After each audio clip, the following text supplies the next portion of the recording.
for some of you, but this is going to be really rare. You may not have the same challenges your audience has, but then you would still want to show the human side and how you discovered the solution to what you're sharing with them. So if you don't have an exact challenge match, which you probably do, share a discovery story of the road that you took to get good at what you're doing, or the road you took to come up with the solution to their problem. So that's another way to do it.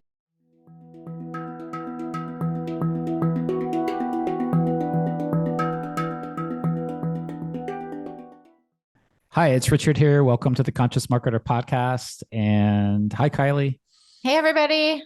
And today we're going to talk about something that I kind of fell into, and I realized that one of my patterns was I was always rooting for the underdog. And I think in the market, the underdog principle is such an important principle.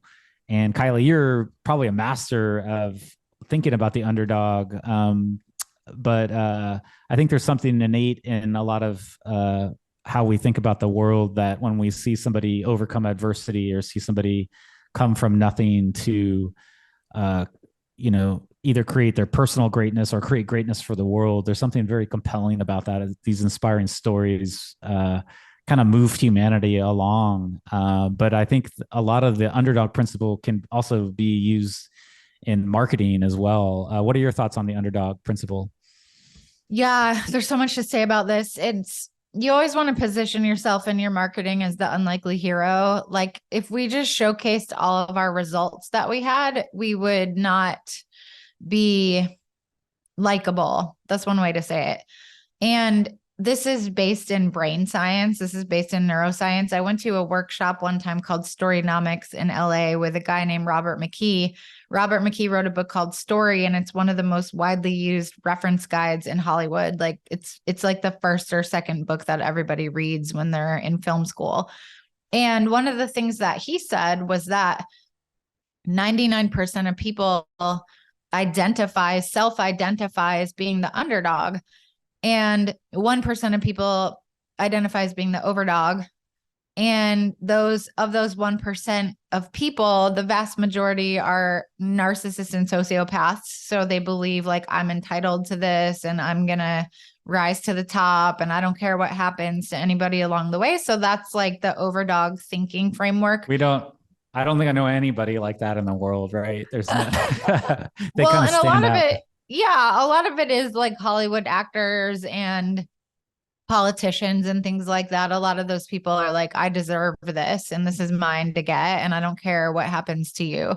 So the underdog is more like, hey, I'm trying to do this thing. I have this goal. My goal feels very insurmountable to me. I don't know how I'm going to get it, but I'm going to go for it anyways. I'm going to face these challenges. And at the end of the story, I've gotten what I wanted. But more importantly, that means because you identify as being an underdog, you can also get what you want. And that's the biggest part of it. But one thing that Robert said is, because other people self-identify as being an underdog, when they see the story of an overdog, how their brain responds to the overdog is, you're somebody who's stopping me from getting what I want. Like, you're in my way. And so for people who come out with their marketing stories and they're just like, I made all this money, or I got this yacht, or I got this thing, it usually just invokes what I call envy over empathy. So we always want to be thinking about how our stories and how we position ourselves, how does that create empathy with our audience instead of envy? I love that. Like, so much wisdom there. It kind of reminds me, because I was sharing, there's a movie called American Underdog, and it's a story of Kurt Warner, who got cut. He didn't play for a major, I think he played like a division. He didn't play for like the main college. And then, so he was like a Division II, which is like the second tier. And then for the NFL, he didn't get drafted.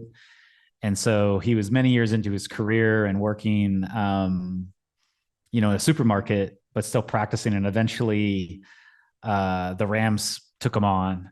And I won't run the movie for you, but it's like it's a great movie. I love the movie.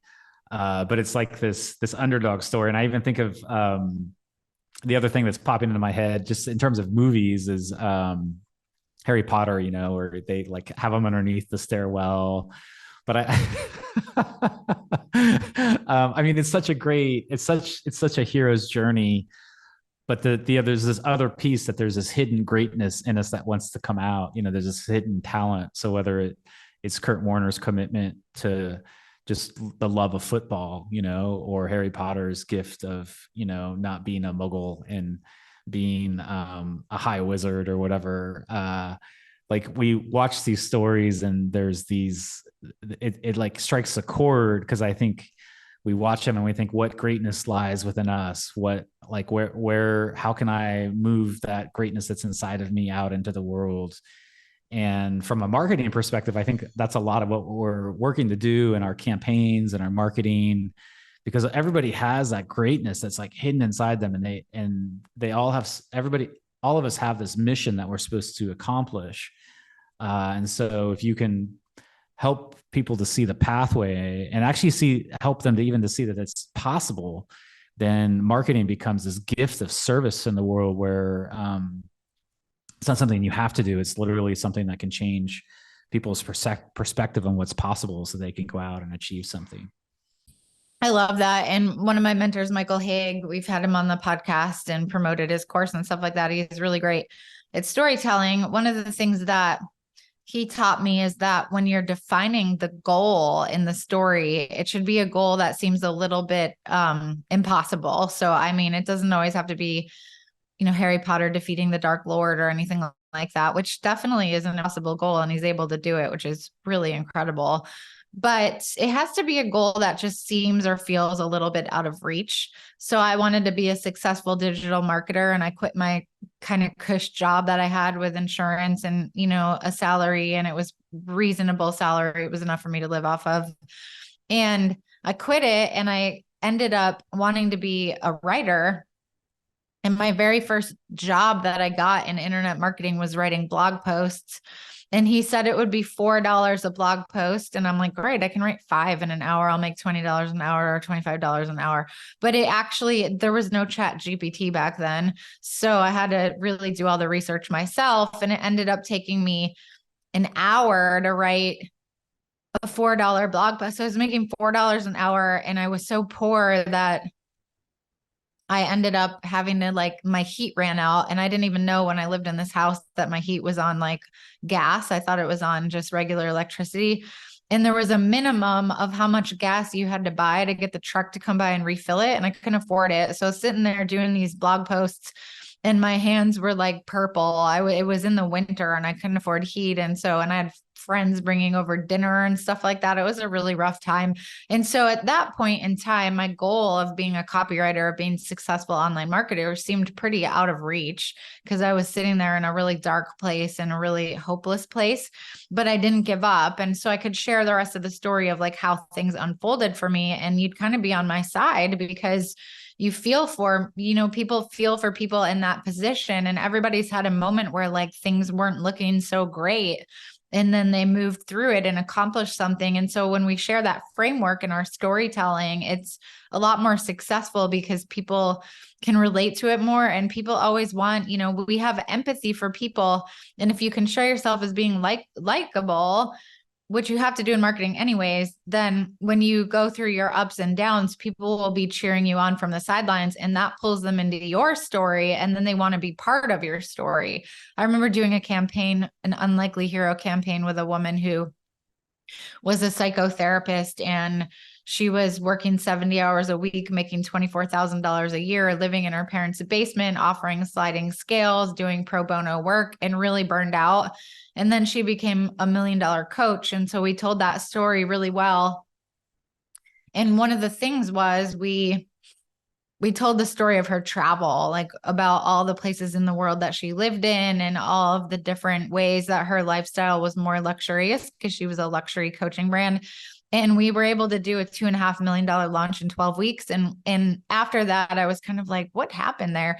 And she allowed me to interview the clients as to why did they buy. And it turned out that they all related to the story. They were buying the story more than they were buying the actual program we were selling. And so it just goes to show that when you do follow that unlikely hero arc, people are really excited for your results and they want to get those same results too. And the investment at that point becomes not a really big deal. It's like, well, yeah, of course I'll pay this money to be a part of this story. Yeah, I love that. And I think sometimes most of us, if have some kind of underdog story or where we started story. And so even just understanding, taking people back, then like you said, Kylie, it can help people relate to you more and help people see that you've been where they've been. And I think what's interesting too is sometimes you could be, I think when you tell the story, sometimes it's about where you came from, but it's also about how you address the situation. And so if I'm watching, say, the story about Kurt Warner, in the NFL, it's not that I want to become an NFL player. Does that make sense? But I'm getting inspired about somebody who looked at the challenge, and rather than crumple, he never gave up, and so this value of like never give upness. And so even if you have old stories from the past where they represent the value. So you could even have, because a lot of us have switched industries a few times or changed jobs. So you can even tell some of your older stories where it represents a value. And sometimes, sometimes telling a story where like you did give up is important too, because then people are like, oh yeah, I've given up on myself a few times here and here and here, so you don't, the story actually can just be true and it can be vulnerable. Who does this really well? I don't know. I don't know if he does it intentionally. I think he just tells the truth really about what's going on. But Gabor Mate will often say in interviews like, yeah, I had just published his book and did this, and then he'll share something like, and then I yelled at this person or I did this.